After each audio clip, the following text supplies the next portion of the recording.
Hi everyone!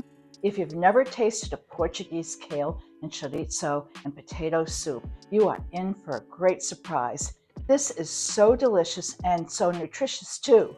The chorizo sausage has a little bit of a kick, but it's not too overwhelming. And also, if you're vegetarian, they're making really fabulous chorizo plant-based sausage now. This is a meal in itself. It's a really hearty, thick soup, and I'm going to add some white cannellini beans to it, which is also part of the ingredients in the soup.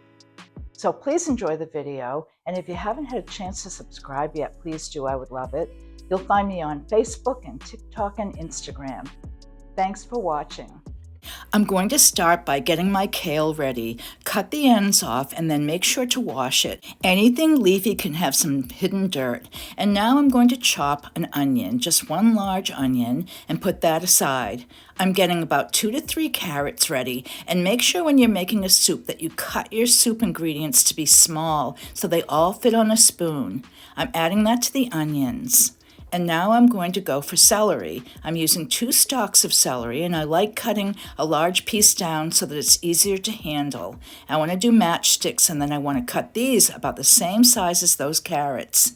You'll now have the base of your soup, which is so important.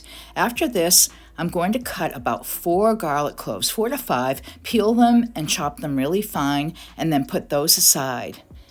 And here's the chorizo sausage. So once again, I'm wanting to cut this about the size for soup. So cut it in half and half again, and then cut little pieces. And I'm doing both pieces of the chorizo.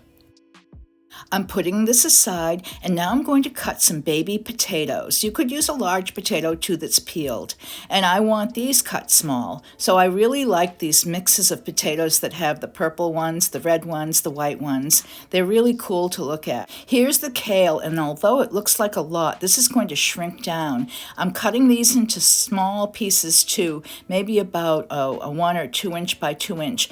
They're really going to melt in the soup as soon as they hit that hot broth. I have about a 28-ounce can of cannellini beans, and this just makes the soup so wonderful and so nutritious. I'm putting 4 tablespoons of extra virgin olive oil in a large soup pot, and I'm going to start cooking my onion, celery, and carrot. I'm also putting 1 teaspoon of salt in it. Now, as soon as they're a little bit soft, here goes the garlic. So cook that for a couple of minutes and then throw in those bay leaves. Now add your chorizo, because this is going to have the flavor go through and through the soup early on. So stir it up, cook it just a couple of minutes, and take a look at your vegetables and make sure they're soft now. You'll want to add about 8 cups of chicken broth. So stir that in, bring it to a boil soon, but we're going to add our potatoes and our kale at this point.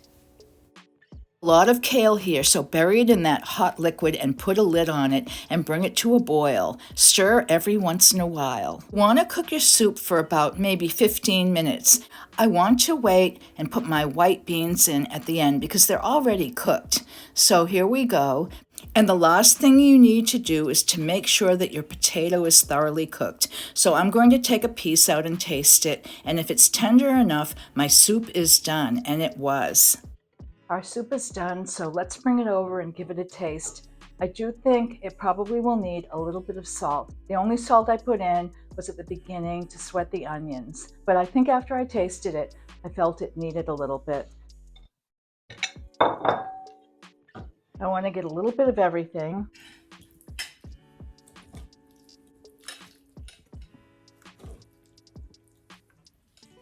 And don't forget about your bay leaves. I can fish mine out later, but always take them out because you wouldn't want anyone eating them. Definitely always get rid of your bay leaves after you've cooked a dish and use them.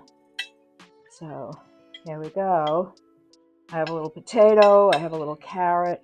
Let me get a little piece of chorizo. It's hot, so it's got to cool down.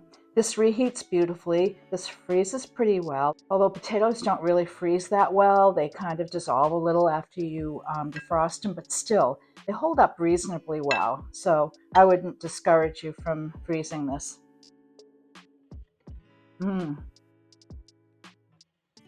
Wow. Like I said, you have to really taste it to realize how spectacular it is. One of the top 10 soups to me. One of the best. Anyhow, thanks so much for watching, and I hope you get to make this. Please tune in to Diane's World Kitchen and see all of my other videos, making everything from soup to stir fries to many Italian dishes. I have a whole repertoire out there waiting for you. Bye-bye.